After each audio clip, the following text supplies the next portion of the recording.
Lógico que sim, né, imagino, mas muito contato com chineses quando foram para lá? Para perguntar como é que funciona, por exemplo, o dia a dia. Porque tem coisas que, de certa forma, são inimagináveis para quem vive num país onde as redes sociais são totalmente liberadas.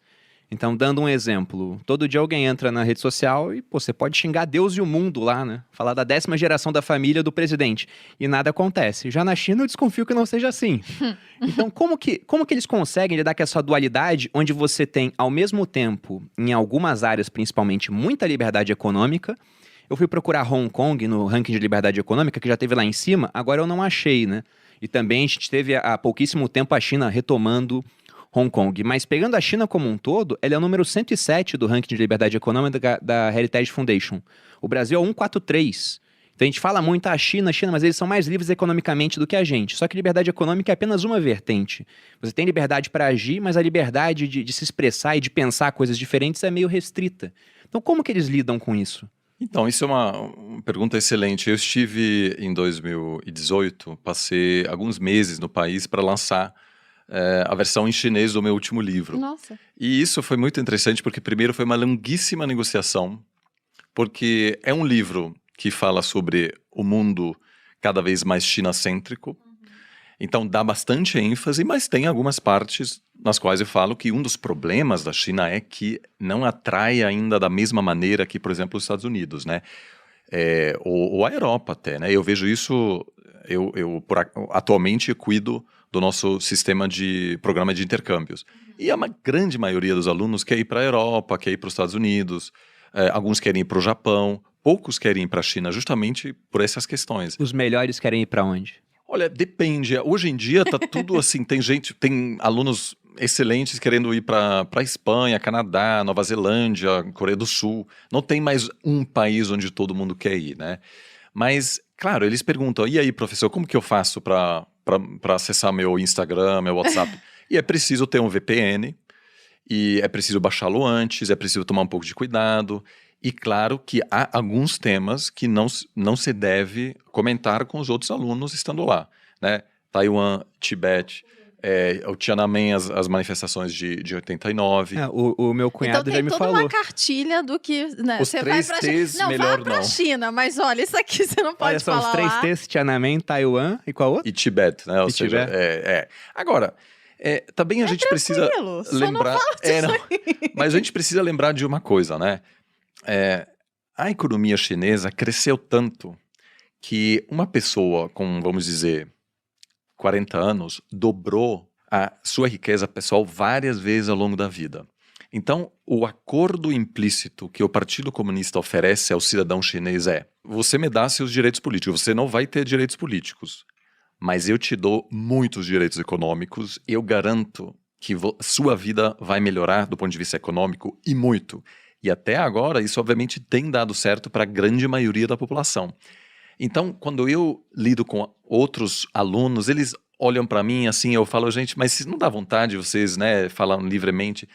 E eles assim, falam, olha, na verdade não, eu tenho 35, eu já comprei minha casa, estou com no 3º carro, sempre de última geração. Ou seja, claramente há uma troca aí. E claro, há também oposição, há críticos, há presos políticos, etc. Mas até agora a estabilidade política chinesa se explica pela capacidade de entregar um crescimento sem precedentes, né? E a partir do momento, isso vai ser a grande questão. Agora a proposta é crescimento de qualidade. E a grande aposta é a população chinesa vai aceitar porque tudo que o Partido Comunista dá não é participação, é avanço econômico, geração de riqueza. Então, eu conheço alguns chineses da minha geração muito bem, ninguém até agora disse para mim, olha, eu espero muito que a China vai se democratizar. Eu, por exemplo, não acho que a China nos próximos anos vai passar por um processo de ruptura política, desde que o governo consiga entregar realmente o que está prometendo. Essa parte dos 3 T's que você falou, eu não sabia que eram 3 T's. Mas acho que foi seu irmão que falou pra mim. Ou se não foi seu irmão, eu vi em algum outro canto. Mas o irmão da Malu gosta de jogo online, né?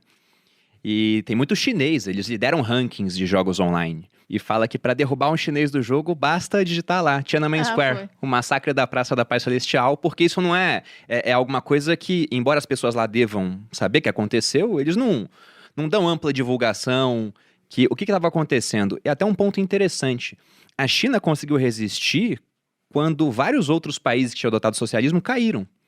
Se a gente for ver, em 86 teve Chernobyl, aí em 89 caiu o Muro de Berlim, em 91 caiu a União Soviética. Quando isso aconteceu, Cuba passou por protestos também na década de 90, porque perdeu um parceiro comercial importante. A China começou também a ser afetada por conta disso. Então você teve protestos lá. Muita gente acreditou que poderia levar até uma queda do governo, e não levou. E eu achei interessante essa parte dos 3 T's, porque de fato a China não é um país legal para você ter como vizinho, daí né? eles, segundo ele, diz que cai a pessoa. Eles tiram. A pessoa que tá jogando, eles tiram. Mas isso mostra que a China não é um país legal para se ter como vizinho, porque outro dia também tiveram escaramuças entre os indianos e os chineses em regiões fronteiriças. Eles são uma potência que querem se expandir, ficam tentando colocar bases no mar territorial.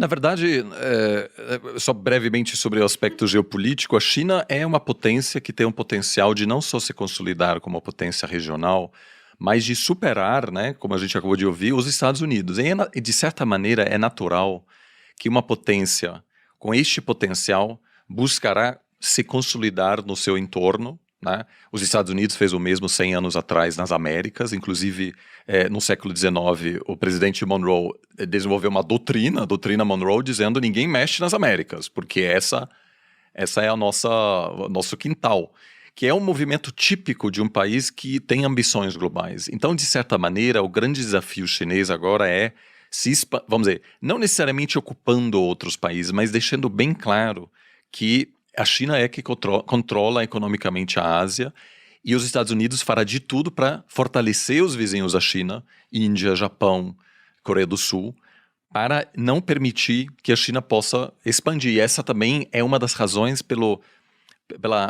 paranoia chinesa, né, com essas questões, que cada vez mais é uma convicção na China de que os Estados Unidos fará de tudo para impedir a ascensão chinesa. Então, quando alguém vem falando desses 3 T's, é sempre visto num contexto, você está querendo desestabilizar a China. Então, isso também vai piorar. Eu acho que a piora na relação entre Estados Unidos e China está apenas começando e vai ter grandes consequências também